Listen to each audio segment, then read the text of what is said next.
الحمد لله رب العالمين والصلاة والسلام على سيد الأنبياء والمرسلين نبينا محمد وعلى آله وأصحابه أجمعين أما بعد أعوذ بالله السميع العليم من الشيطان الرجيم بسم الله الرحمن الرحيم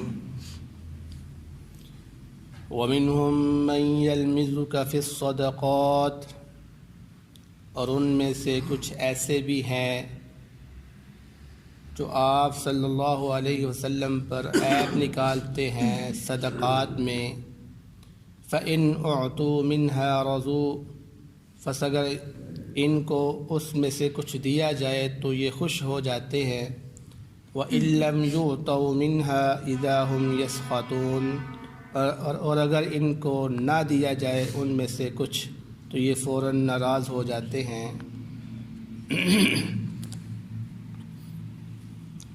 سورۃ توبہ کی آیت نمبر 58 آپ کے سامنے تلاوت کی گئی ہے. اس آیت مبارکہ میں اللہ رب العزت منافق کا حال بیان فرما رہے ہیں. جیسا کہ حضرت ابو سعید خدری رضی اللہ تعالیٰ عنہ بیان کرتے ہیں،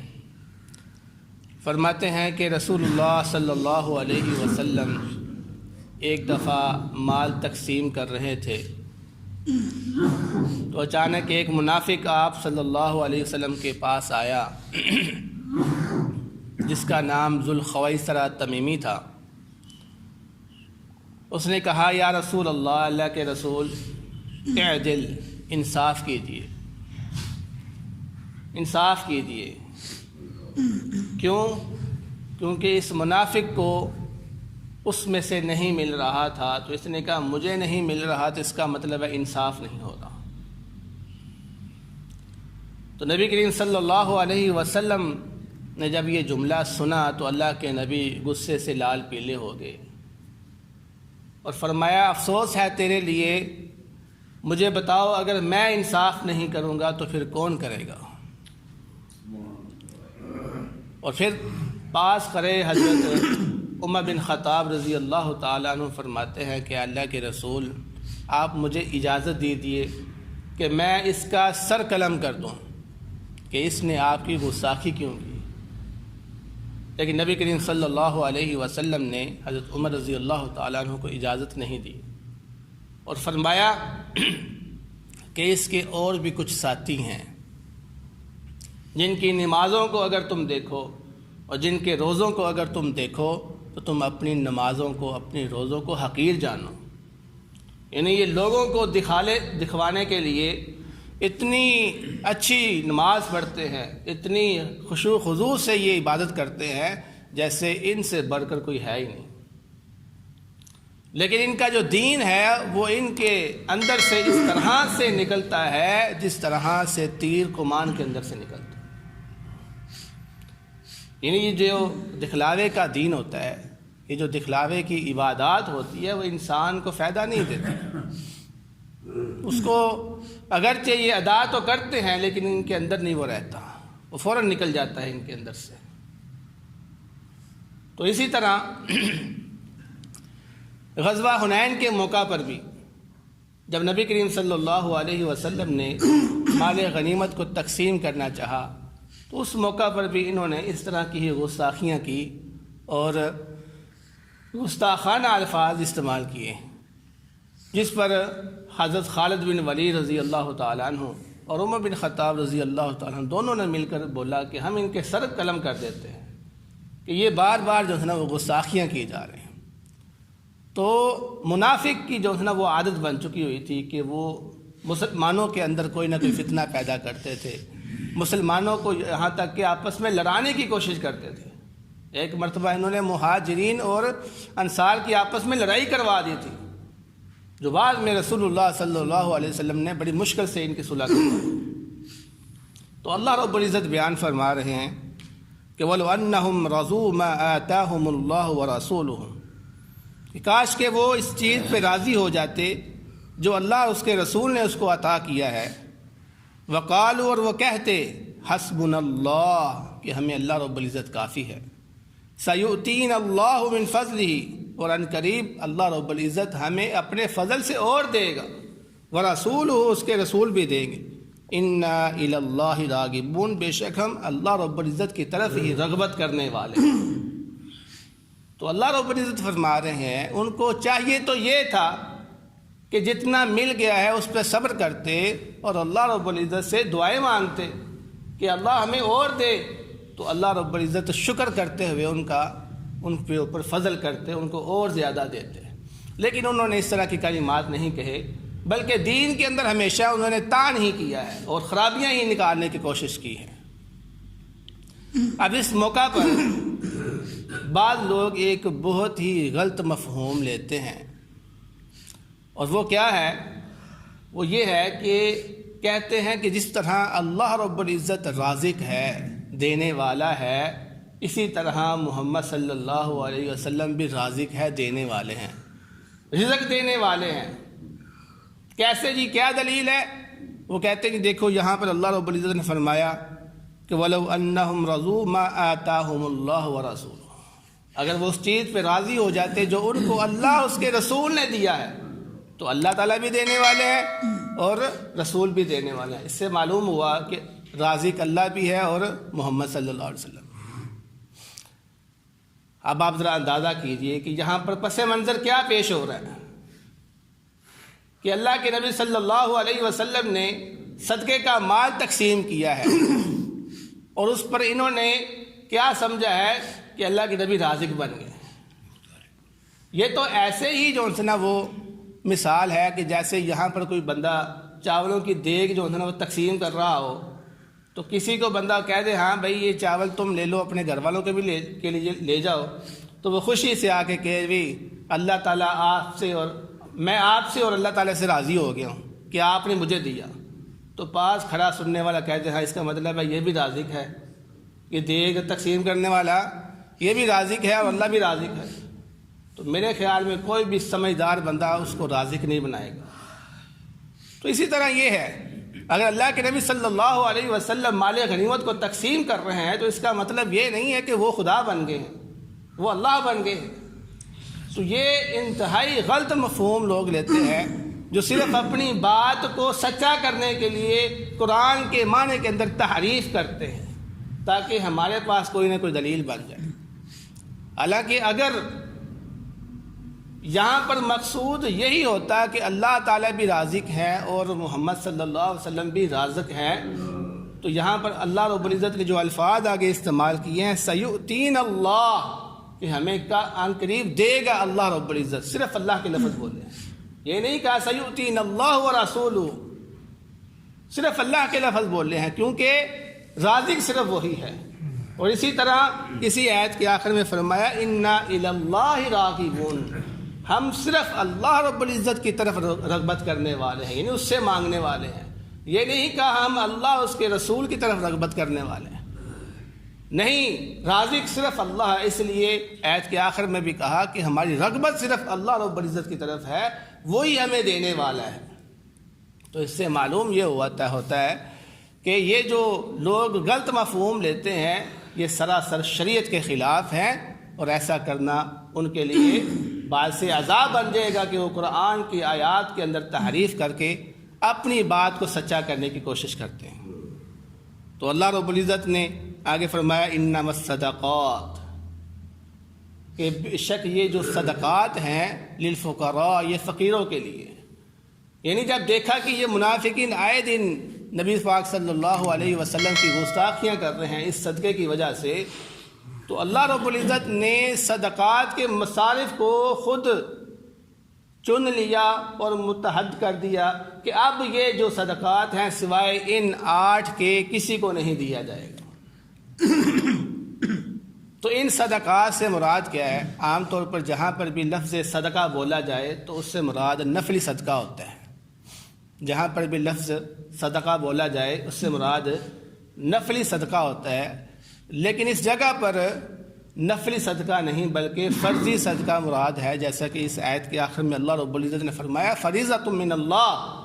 یہ فریضہ ہے، فرض ہے یہ اللہ رب العزت کی طرف سے۔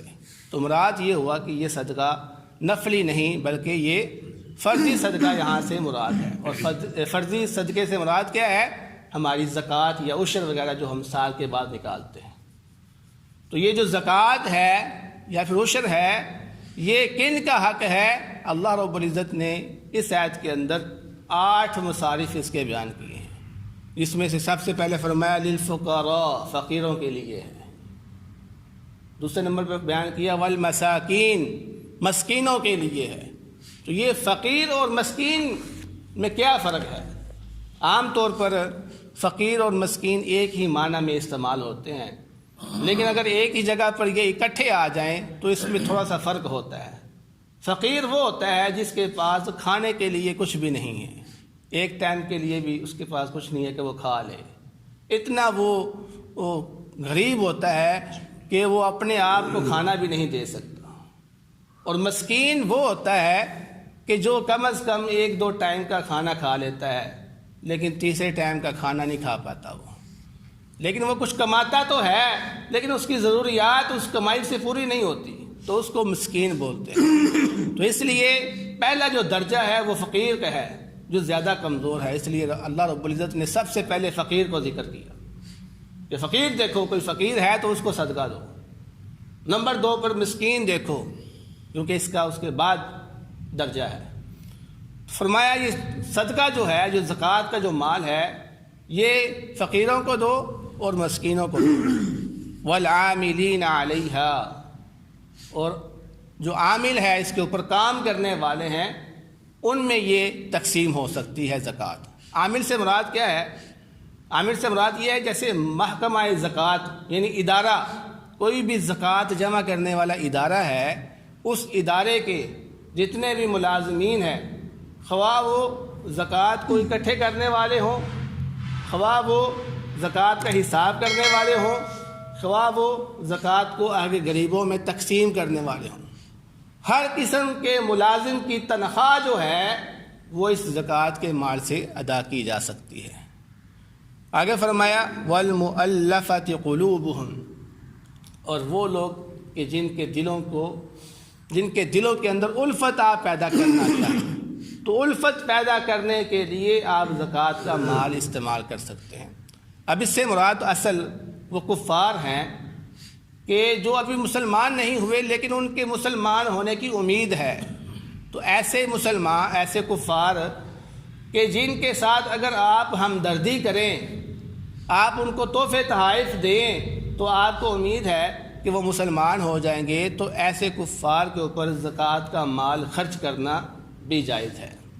اسی طرح المؤلفۃ قلوبہم کے اندر وہ لوگ بھی آ جاتے ہیں جو نئے مسلمان ہوتے ہیں، نو مسلم۔ جب کوئی شخص نیا مسلمان ہوتا ہے تو اس کو پیسوں کی ضرورت ہوتی ہے، کیونکہ وہ اپنا سب کچھ چھوڑ دیتا ہے۔ وہ سمجھتا ہے کہ کفر کی حالت میں نے جو کچھ بھی کمایا ہے وہ حرام ہے، سارا کچھ ہے، تو سارا کچھ چھوڑ کے وہ آ جاتا ہے۔ تو ایسے بندے کی آپ مدد کریں زکوٰۃ کے مال سے تو یہ بھی جائز ہے، تاکہ اس کا دل جو انسان ہے وہ پکا ہو جائے، مطمئن ہو جائے کہ واقعی اسلام ہمدردی کرنے والا مذہب ہے، دین ہے۔ اسی طرح وہ کافر بھی اس میں آ جاتے ہیں، وہ سردار کافر جو کسی گاؤں کے اندر یا قبیلے کے اندر چودراہٹ کرتے ہیں، اور اس قبیلے کے اندر کچھ مسلمان لوگ ہیں لیکن یہ چودھری لوگ ان مسلمانوں کے اوپر ظلم کرتے ہیں، تو اگر آپ ان کو تحفے تحائف دے کر اپنے ساتھ مائل کر دیتے ہیں تاکہ وہ ان تحفے تحائف کی وجہ سے ان مسلمانوں پر ظلم نہ کریں،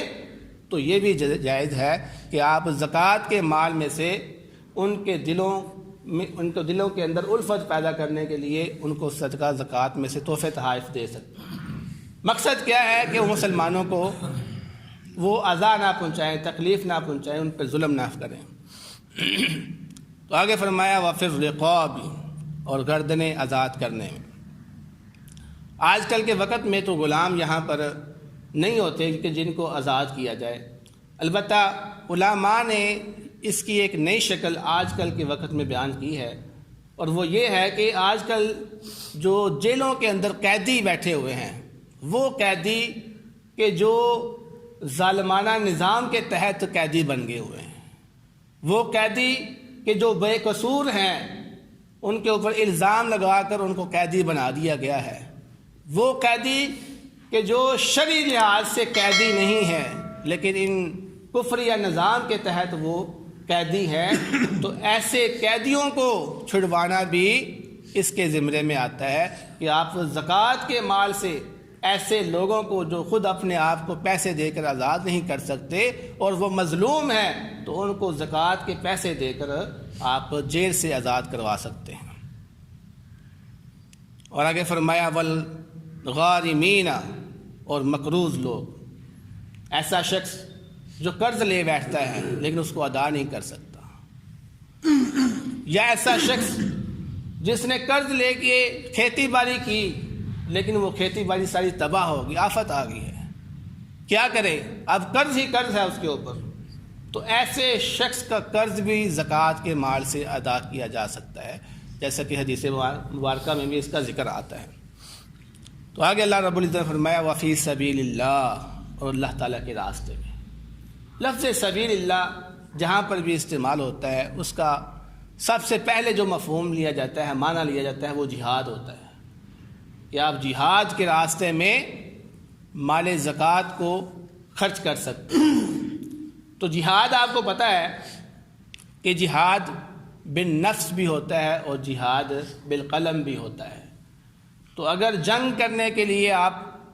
جاتے ہیں تو وہاں پر بھی آپ اپنا زکوٰۃ کا مال خرچ کر سکتے ہیں، اور اگر آپ جہاد بالقلم کرتے ہیں، یعنی دین کو سیکھنے کے لیے اللہ کے راستے میں نکلتے ہیں، تو اس سے مراد مدارس ہیں، تو جہاں پر طلبہ دین سیکھنے کے لیے آتے ہیں تو آپ مدارس کے اندر بھی جو ہے نا وہ زکوٰۃ کا مال خرچ کر سکتے ہیں۔ تو فی سبیل اللہ کے اندر مدارس بھی آتے ہیں اور فی سبیل اللہ کے اندر جہاد بھی آتا ہے، تو ان دونوں جگہ پر آپ زکوٰۃ کا مال خرچ کر سکتے ہیں۔ آگے فرمایا وابن السبیل، اور اللہ تعالیٰ کے راستے، اور مسافر کے لیے، مسافر کے لیے کیسے آپ زکوٰۃ کا مال خرچ کر سکتے ہیں؟ یعنی ایسا مسافر جو راستے میں آ کر پھنس گیا ہے، یا جس کی جیب کٹ گئی ہے، چوری ہو گئی ہے، اس کا مال ضائع ہو گیا ہے، اب وہ گھر جانا چاہتا ہے، یا وہ راستے میں ہے اور وہ کھانا کھانا چاہتا ہے، اس کے پاس پیسے نہیں ہیں، تو ایسے شخص کو آپ زکوٰۃ کے مال میں سے اس کو کھانا کھلا سکتے ہو، زکوٰۃ کے مال میں سے آپ اس کو کرایہ دے سکتے ہو تاکہ وہ اپنے گھر تک پہنچ سکے۔ تو یہ جو 8 مصارف ہیں جو اللہ رب العزت نے بیان فرمائے ہیں، اللہ رب العزت فرماتے ہیں فریضۃ من اللہ، یہ اللہ رب العزت کی طرف سے فرض کر دیا گیا ہے کہ زکوٰۃ صرف ان 8 مصارف میں ہی تقسیم کی جائے گی، اس کے علاوہ کسی کے لیے کوئی زکوٰۃ نہیں ہے۔ تو لہٰذا یہ آیت نازل کرنے کے بعد منافقوں کے لیے راستہ بند ہو گیا تھا کہ اب وہ نبی کریم صلی اللہ علیہ وسلم کے سے صدقات کو مانگے کہ ہمیں بھی دو، ہمیں کیوں نہیں دیتے،